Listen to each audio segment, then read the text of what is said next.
नमस्कार, आपका स्वागत है तिवारी एकेडमी में। और आज के इस वीडियो में हम बात करने वाले हैं कक्षा 6 में हिंदी भाषा के अंतर्गत आने वाले अध्याय 12 की। मुझे उम्मीद है कि पिछले 11 अध्यायों पर बने 11 वीडियोस को आपने देख लिया होगा। और ये जो 12वां अध्याय है, इसका शीर्षक है संसार पुस्तक है और इसके लेखक हैं हमारे स्वतंत्र भारत के पहले प्रधानमंत्री माननीय जवाहरलाल नेहरू जी, है ना। तो ठीक है, बहुत ध्यान से सुनिएगा, समझिएगा। मैं आपको समय समय पर बीच में रुककर समझाऊंगा भी चीज़ों को। बहुत ही अच्छे से इस अध्याय को लिखा गया है, तो मैं पढ़ता हूँ, आप ध्यान से सुनिएगा। और मुझे उम्मीद है कि आपने जो है एक नोटबुक और एक पेन अपने पास में रख ली होगी, ताकि जब मैं इसके प्रश्नों पर चर्चा करूँ तो आप जो है उसे नोट करते चलें। और जो कठिन बातें आपको लगती हैं इस अध्याय में, आप उसे भी नोट करते चलें जब मैं इसे समझाऊँगा। तो पहली पंक्ति में जो है वो लिखा हुआ है कि जब तुम मेरे साथ रहती हो तो अक्सर मुझसे बहुत सी बातें पूछा करती हो और मैं उनका जवाब देने की कोशिश करता हूँ। लेकिन अब जब तुम मसूरी में हो और मैं इलाहाबाद में, हम दोनों उस तरह बातचीत नहीं कर सकते। इसीलिए मैंने इरादा किया है कि कभी कभी तुम्हें इस दुनिया की और उन छोटे बड़े देशों की जो इस दुनिया में हैं छोटी छोटी कथाएं लिखा करूं। तो बच्चों, ये जो लेखक हैं यानी कि पंडित जवाहरलाल नेहरू जी, ये अपनी बिटिया जो इंदिरा गांधी हैं उन्हें ये पत्र लिख रहे हैं। और उन्हीं के बारे में इन्होंने जो है ये कहा है कि जब वो साथ में रहती थी तब तो क्या होता था कि जैसे कि बच्चे अक्सर अपने माता पिता के जब साथ रहते हैं तो बहुत सारे प्रश्न पूछा करते हैं, वैसे वो भी पूछती थी, है ना। और उनका जवाब देने की हर माता पिता कोशिश करते हैं, वैसे वे भी किया करते थे। लेकिन नेहरू जी लिखते हैं कि जब अब वे मसूरी में हैं और नेहरू जी कहाँ पे हैं, इलाहाबाद में हैं, तो उस तरह की तो बातचीत हो नहीं सकती। इसलिए नेहरू जी ने क्या इरादा किया कि कभी कभी वो इस दुनिया की और छोटे बड़े देशों की जो इस दुनिया में हैं उनकी छोटी छोटी कथाएं लिख करके, विषयों पर अलग अलग जानकारी लिख करके जो है उन्हें पत्र के माध्यम से भेजेंगे। ठीक है, अब आगे देखिए क्या लिखा है। तुमने हिंदुस्तान और इंग्लैंड का कुछ हाल इतिहास में पढ़ा है। अब वो कह रहे हैं कि भाई तुमने हिंदुस्तान के बारे में, इंग्लैंड के बारे में इतिहास में पढ़ा है ना, कुछ स्थितियों के बारे में। तो लेकिन इंग्लैंड केवल एक छोटा सा टापू है और हिंदुस्तान जो एक बहुत बड़ा देश है, फिर भी दुनिया का एक छोटा सा हिस्सा है। तो अगर तुम्हें इस दुनिया का कुछ हाल जानने का शौक़ है तो तुम्हें सब देशों का और उन सब जातियों का जो इसमें बसी हुई है ध्यान रखना पड़ेगा, केवल उस एक छोटे से देश का नहीं जिसमें तुम पैदा हुई हो। तो अगर और ये बात बिल्कुल सही है बच्चों कि अगर आपको वाकई में किसी विषय वस्तु की पूरी जानकारी चाहिए तो आपको समग्र अध्ययन करना पड़ता है ना।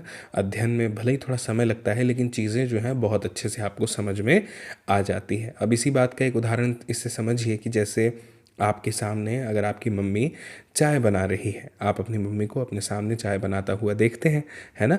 तो आपको पता चल जाता है बचपन से देखते हुए, जब आप छोटे थे तब से, कि चाय कैसे बनती है। तो अब आपको किसी किताब में पढ़ने की आवश्यकता नहीं है कि चाय कैसे बनती है, उसकी विधि क्या है। आप स्वतंत्र रूप से जानते हैं, बता देंगे किसी को भी खुले सरल शब्दों में कि चाय ऐसे ऐसे बनती है, मैंने देखा है, मम्मी बनाती है ना।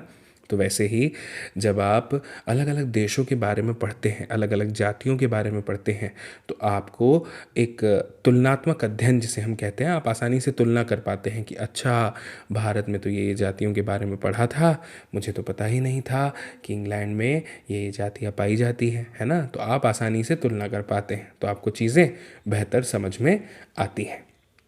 इसीलिए नेहरू जी कह रहे हैं कि तुम्हें जो है जिस देश में तुम पैदा हुई हो, केवल उस एक छोटे से देश की नहीं, बल्कि इस बात का ध्यान रखना पड़ेगा कि पूरे देशों का अध्ययन करना है और उन सब जातियों का जो इसमें बसी हुई है। ठीक है, आगे नेहरू जी लिखते हैं, मुझे मालूम है कि इन छोटे छोटे ख़तों में बहुत थोड़ी सी बातें ही बतला सकता हूँ। और नेहरू जी ये भी कहते हैं कि भाई अब ये जो छोटे छोटे ख़त मैं तुम्हें लिख तो रहा हूँ, लेकिन इसमें मैं बहुत थोड़ी थोड़ी बातें ही बता पाऊँगा, है कि नहीं।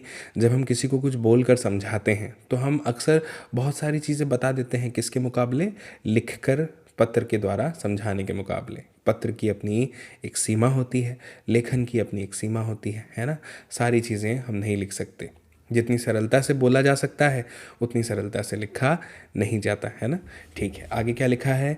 लेकिन मुझे आशा है कि इन थोड़ी सी बातों को भी तुम शौक़ से पढ़ोगी और समझोगी कि दुनिया एक है और दूसरे लोग जो इसमें आबाद हैं हमारे ही भाई बहन हैं। आबाद है का मतलब जो यहाँ पर रहते हैं, है ना, जो स्वतंत्र रूप से अपना जीवन जी रहे हैं। सभी लोग पूरे विश्व में, पूरी दुनिया में, वे सभी लोग जो हैं कौन हैं, हमारे भाई बहन हैं। ठीक है, अब इसी बात को और आगे बढ़ाते हैं। आगे लिखा है, जब तुम बड़ी हो जाओगी तो तुम दुनिया और उसके आदमियों का हाल मोटी मोटी किताबों में पढ़ोगी। उसमें तुम्हें जितना आनंद मिलेगा उतना किसी कहानी या उपन्यास में भी ना मिला होगा। अब आगे नेहरू जी कह रहे हैं इंदिरा गांधी से, जो कि उनकी बेटी है, कि जब तुम धीरे धीरे बड़ी होने लगोगी तो तुम क्या करोगी, मोटी मोटी किताबें पढ़ोगी, है ना। जब हम बड़े होते हैं तो हमें कुछ मोटी मोटी किताबें पढ़नी होती है। कारण क्या है पढ़ने का, एक तो हमारी जिज्ञासा और एक हमारा आगे बढ़ना। दोनों के ही लिए व्यक्ति का समझदार और ज्ञानवान होना ज़रूरी है। बुद्धिमानी भी हमें कई बार चीज़ों को पढ़कर समझ कर ही आती है। तो समझ होना बहुत ज़रूरी है, और वो अलग अलग किताबों को पढ़ने से, चीज़ों को प्रैक्टिकली समझने से आती है ना। एक ही दिन में नहीं आती। तो इसीलिए नेहरू जी कह रहे हैं कि तुम मोटी मोटी किताबों में आदमियों का हाल पढ़ोगी और उसमें तुम्हें जितना आनंद मिलेगा, जितना इंटरेस्ट आएगा, उतना किसी कहानी को पढ़ने में भी नहीं मिला होगा और ना ही किसी उपन्यास को पढ़ने में तुम्हें मिला होगा। आगे ये लिखते हैं, यह तो तुम जानती ही हो कि यह धरती लाखों करोड़ों वर्ष पुरानी है और बहुत दिनों तक इसमें कोई आदमी न था। आदमियों से पहले सिर्फ जानवर थे और जानवरों से पहले एक ऐसा समय था जब इस धरती पर कोई शानदार चीज़ न थी। आज जब यह दुनिया हर तरह के जानवरों और आदमियों से भरी हुई है, उस ज़माने का ख्याल करना भी मुश्किल है जब यहाँ कुछ न था। अब हम आज की धरती को देखते हैं तो हमें कितने सारे लोग दिखाई देते हैं, तरह तरह के लोग, तरह तरह की जातियाँ, तरह तरह की उम्र वाले लोग दिखाई देते हैं। छोटे बड़े, जवान, बुज़ुर्ग, बूढ़े, पुरुष, महिलाएं, बच्चे, सभी दिखाई देते हैं। दुनिया के हर कोने में दिखाई देते हैं, है ना। तो आज ये कहना कि भाई कई साल पहले यहाँ पर कोई पुरुष ही नहीं था, कोई महिला ही नहीं थी, इंसान कोई था ही नहीं, सिर्फ जानवर थे, तो कहना थोड़ा सा अजीब लगता है, कल्पना कर पाना, है ना। आगे लिखा है, लेकिन विज्ञान जानने वालों और विद्वानों ने, जिन्होंने इस विषय को खूब सोचा और पढ़ा है, लिखा है कि एक समय ऐसा था जब यह धरती बेहद गर्म थी और इस पर कोई जानदार चीज़ नहीं रह सकती थी। यानी जब ये पृथ्वी इतनी ज़्यादा गर्म थी एक समय, जो पुराने समय पर अध्ययन करने वाले जो लोग हैं, है ना, वैज्ञानिक हैं, इतिहासकार हैं, उन्होंने बताया है कि उस समय इतना तापमान अधिक होता था कि यहाँ पे कोई भी ऐसी वस्तु नहीं थी जिसमें जान हो, जिसमें जीवन हो। आगे लिखा है, और अगर हम उनकी किताबें पढ़ें और पहाड़ों और जानवरों की पुरानी हड्डियों को गौर से देखें तो हम खुद मालूम कर लेते हैं कि ऐसा समय ज़रूर रहा होगा, है ना।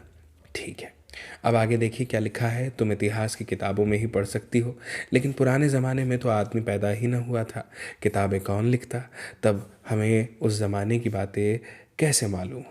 अब आप तो कक्षा 6 में हैं, आपको तो बात खबर है, क्योंकि आपने अपनी इतिहास की जो पाठ्य पुस्तक है जिसका शीर्षक है हमारे अतीत भाग 1, उसके अध्याय 1 में बड़ी सरलता के साथ इस बात को पढ़ा है कि कैसे पता किया जाता है कि पहले कहाँ कहाँ के साक्ष्य मिले हैं लोगों के होने के, पहली फसल कौन सी उगाई गई थी, ये मैंने आपको बताया है ना। आपने इसी चैनल पर तिवारी एकेडमी में वो वीडियो देखे होंगे, ठीक है, या स्वयं से पढ़े होंगे पाठ्य पुस्तक में, कक्षा में, तो आपको ये बात की खबर है। आगे लिखा है कि यह तो नहीं हो सकता कि हम बैठे बैठे हर एक बात सोच निकाले कि सोचते ही सोचते सब पता चल जाए, ये तो संभव नहीं है ना। इसलिए आगे लिखा है कि यह बड़े मज़े की बात होती, क्योंकि हम जो चीज़ चाहते सोच लेते और सुंदर परियों की कहानियाँ गढ़ लेते, यानी बना लेते। लेकिन जो कहानी किसी बात को देखे बिना ही गढ़ ली जाए, वह ठीक कैसे हो सकती है। बात बिल्कुल सही है। अगर आप मन में ही बैठे बैठे ये सोचने लगे घर में कि आज स्कूल नहीं गए और टीचर क्या पढ़ा रहे होंगे, अगर आप इतना सोच पाते तो फिर स्कूल जाने की क्या आवश्यकता थी, है ना। तो इसीलिए यहाँ लिखा है कि बिना चीज़ों को देखे मन ही मन अगर कोई बात गढ़ ली जाए तो वो ठीक कैसे होगी। लेकिन खुशी की बात क्या है कि उस पुराने ज़माने की लिखी हुई किताबें ना होने पर भी कुछ ऐसी चीज़ें हैं जिनसे हमें उतनी ही बातें मालूम होती है जितनी कि किसी किताब से होती। आपको पता है ना इतिहासकार कौन लोग हैं, पुरातत्वविद कौन लोग हैं। ये पुराने समय की जो चीज़ें मिली हैं, जिस समय किताबें नहीं लिखी गई थी, उस समय की कुछ चीज़ें मिली हैं, उनसे पता लगाते हैं, खोज करते हैं कि उस समय का जीवन कैसा रहा होगा। है ना रोचक बात। आगे लिखा है, ये पहाड़, समुद्र, सितारे, नदियाँ, जंगल, जानवरों की पुरानी हड्डियाँ और इस तरह की और भी कितनी ही चीज़ें हैं जिनसे हमें दुनिया का पुराना हाल मालूम हो सकता है। मगर हाल जानने का असली तरीका यह नहीं है कि हम केवल दूसरों की लिखी हुई किताबें पढ़ लें, बल्कि खुद संसार रूपी पुस्तक को पढ़ें। अब आप थोड़ा सा यहाँ पर सतर्क हो जाइए। संसार रूपी पुस्तक की बात की गई है ना। तो संसार रूपी पुस्तक का मतलब क्या है?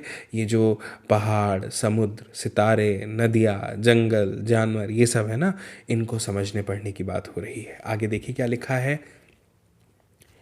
मुझे आशा है कि पत्थरों और पहाड़ों को पढ़कर तुम थोड़े ही दिनों में उनका हाल जानना सीख जाओगी। सोचो कितनी मज़े की बात है। एक छोटा सा रोड़ा जिसे तुम सड़क पर या पहाड़ के नीचे पड़ा हुआ देखती हो, शायद संसार की पुस्तक का एक छोटा सा पृष्ठ हो। शायद उससे तुम्हें कोई नई बात मालूम हो जाए। शर्त यही है कि तुम्हें उसे पढ़ना आता हो।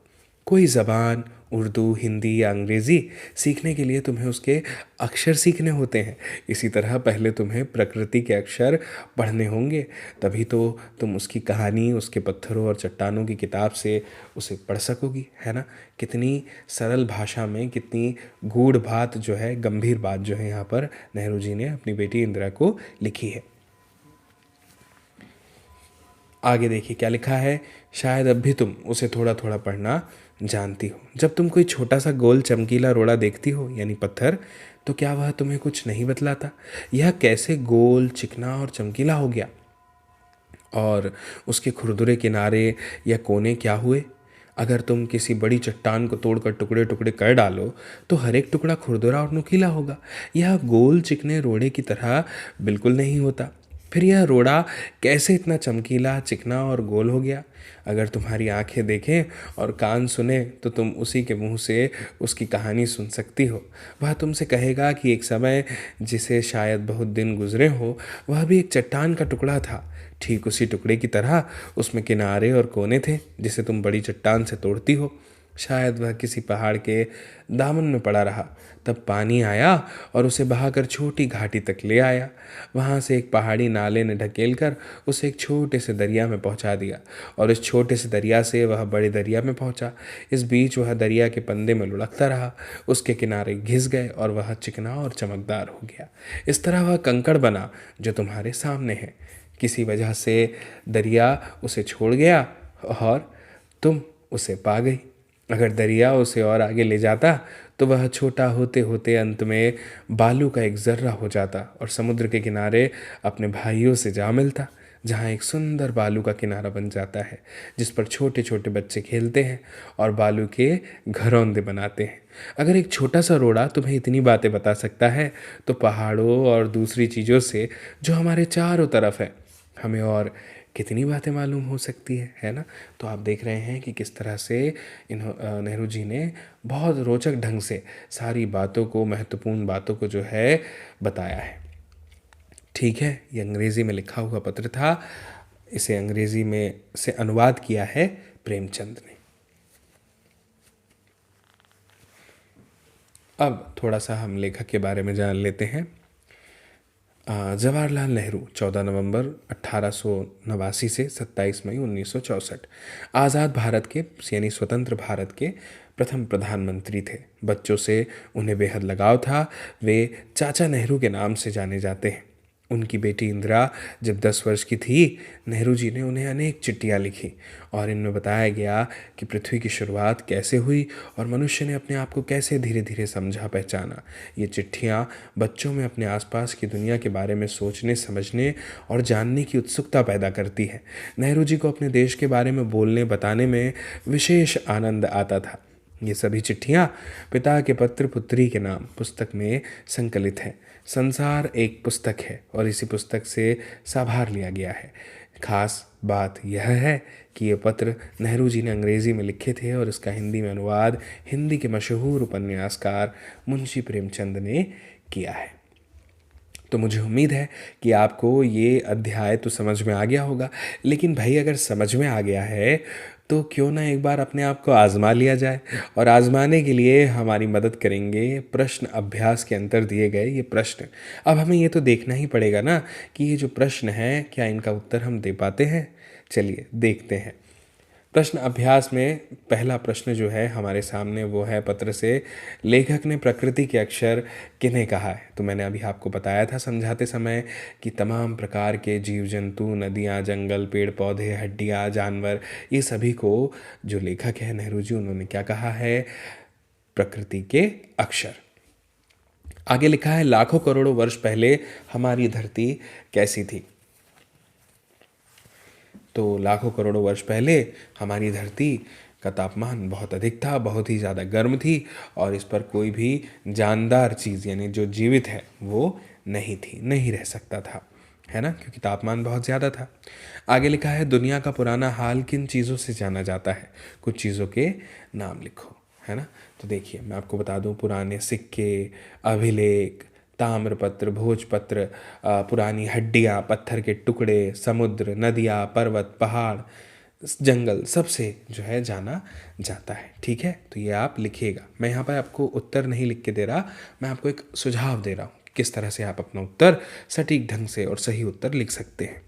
आगे लिखा है प्रश्न 4, गोल चमकीला रोड़ा अपनी क्या कहानी बताता है। तो गोल चमकीला रोड़ा अपनी कहानी बताता है कि वह पहले ऐसा चिकना और गोल नहीं था।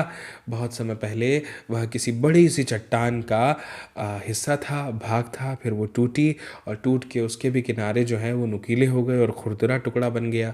फिर बाद में पानी, जब बारिश होती है, वर्षा होती है, तो पानी गिरा, वह बहा और बह करके कहाँ आ गया, एक छोटी सी घाटी तक के आ गया। फिर और ज़्यादा पानी ने उसे ढकेला और फिर वह छोटे दरिया में आया, फिर बड़े दरिया में आया, फिर वहाँ पे वह खूब पानी में जो है लोटपोट होता रहा और इसकी वजह से उसके जो कोने थे जो कि नुकीले थे और जो खुरदुरा था टुकड़ा, वह घिसते हुए गोल और चमकीला बन गया, है ना। तो ऐसी कहानी वह बताता है। इसके बाद आगे लिखा है गोल चमकीले रोड़े को यदि दरिया और आगे ले जाता तो क्या होता, विस्तार से उत्तर लिखो। तो इसमें जो है हमें ये बताया गया है कि जो गोल और चमकीला रोड़ा था ये किस तरह से नुकीले से खुरदुरा, नुकीला खुरदुरा था, फिर बाद में गोल और चमकीला हो गया।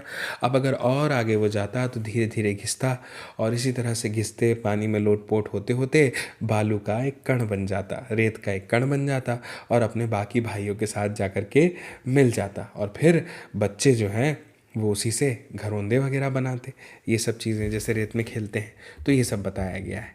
फिर आगे छठवां प्रश्न है कि नेहरू जी ने इस बात का हल्का सा संकेत दिया है कि दुनिया कैसे शुरू हुई होगी। उन्होंने क्या बताया है, पाठ के आधार पर लिखिए। तो अब नेहरू जी ने तो पाठ में यही बताया है कि लाखों करोड़ों वर्ष ये जो पुरानी हमारी पृथ्वी है इसका तापमान पहले बहुत अधिक था, जिसकी वजह से यहाँ पर कोई भी जीवित वस्तु पहले नहीं रहती थी, जानदार चीज़ नहीं रहती थी, कोई आदमी भी नहीं था, कोई जानवर भी नहीं था, है कि नहीं।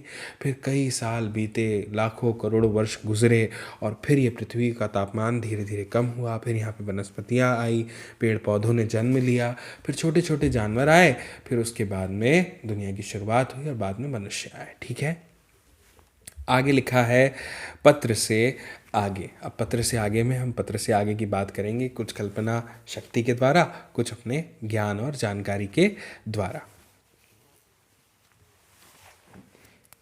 पहला प्रश्न यहाँ पे लिखा है लगभग हर जगह दुनिया की शुरुआत को समझाती हुई कहानियाँ प्रचलित हैं, है ना। तो तुम्हारे यहाँ कौन सी कहानी प्रचलित है जो दुनिया के बारे में कुछ बताती है। तो देखिए मैं आपको बताता हूँ, एक थ्योरी के बारे में मैंने पढ़ा था, बिग बैंग थ्योरी। उसके अनुसार मैं आपको बताता हूँ, उसे स्टीफन हॉकिंस नाम के वैज्ञानिक ने लिखा था। मुझे जो बात खबर है कि पहले जो है सूर्य का ही एक अंग हुआ करती थी हमारी पृथ्वी और बाद में फिर क्या हुआ, एक परिवर्तन हुआ जिससे पृथ्वी जो है सूर्य से अलग हुई, ब्लास्ट हुआ और फिर पृथ्वी भी जो है सूर्य की तरह एक आग का गोला थी। फिर करोड़ों वर्ष लगे, अरबों वर्ष लगे, धीरे धीरे ठंडी हुई और उसके बाद यहाँ पे फिर जीवन आया और ऐसे फिर ज़िंदगी की शुरुआत हुई। फिर आगे लिखा है तुम्हारी पसंदीदा किताब कौन सी है और क्यों है। तो मैं अगर अपनी बताऊं कि मेरी जो पसंदीदा किताब है वो कौन सी है, तो मेरी जो पसंदीदा किताब है वो है, बहुत सारी किताबें वैसे मुझे पसंद हैं। तो जैसे कि उसमें नाम आता है विंग्स ऑफ फायर का, है ना। उसमें नाम आता है स्वामी विवेकानंद, युगनायक स्वामी विवेकानंद।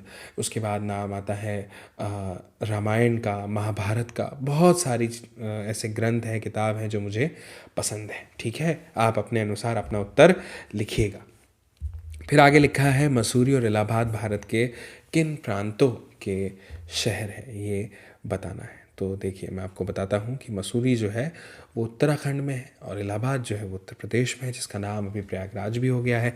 आप जानते होंगे, आपको बात खबर होगी। इसके बाद चौथा प्रश्न है, तुम जानते हो कि दो पत्थरों को रगड़कर आदिमानव ने आग की खोज की थी। उस युग में पत्थरों का और क्या क्या उपयोग होता था?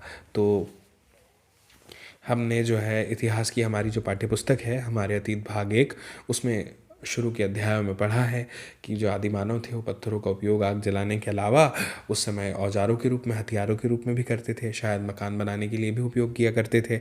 साथ ही साथ मांस काटने, चमड़ा जानवरों का काटने, वृक्षों की छाल छीलने और तमाम चीज़ों के लिए उपयोग करते थे। ठीक है, तो मुझे उम्मीद है कि आपको जो है बहुत अच्छे से ये पूरा अध्याय समझ में आया होगा। बाकी की एक्सरसाइज जो है वो परियोजना कार्य से संबंधित है, तो वो आप स्वयं ही कीजिएगा। और जल्दी हमारी मुलाकात होगी अगले अध्याय में, अगली जानकारी के साथ, अगले वीडियो में। तब तक के लिए आप सभी को मेरा नमस्कार।